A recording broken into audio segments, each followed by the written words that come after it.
Hi, welcome back to the MLRC at Villanova University. My name is Gabby, and this is the second in a three-part series of videos about solving systems of linear equations. In this video, we'll be talking about solving systems of linear equations by substitution.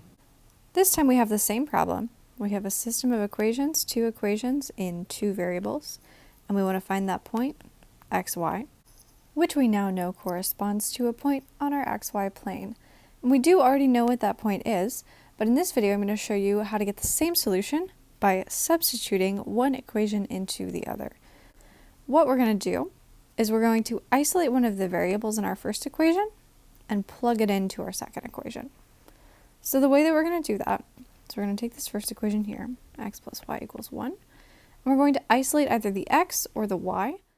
This time we'll choose to isolate the x, which just means getting that y on the other side, which will leave us with x equals 1 minus y. We're going to take this value for x that we just found. We're going to plug it in right here into our second equation, 4x. So this x is going to become this. So all of that will amount to the following. We're going to take this equation, -2. I'm going to go ahead and plug in that value 1 minus y for x, plus 4y is equal to 4.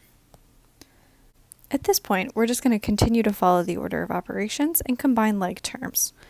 First thing in our order of operations, of course, is parentheses, so we'll go ahead and distribute this -2, get -2 plus 2y plus 4y equals 4, and now we're just going to combine like terms until we come up with a value for y. Add this 2 to both sides, combine these two, and that gives us 6y equals 6, which implies that y is equal to 1, right? We're just going to divide through by that 6 and we get y equals 1.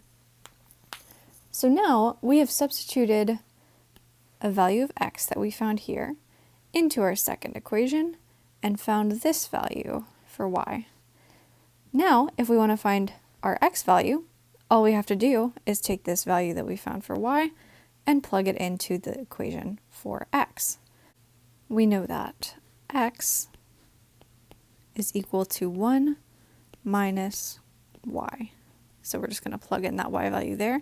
We get x equals 1 minus 1. That gives us x is equal to 0. So there we have it. X equals 0, y equals 1. That is the solution to our system of equations, very much like the last video.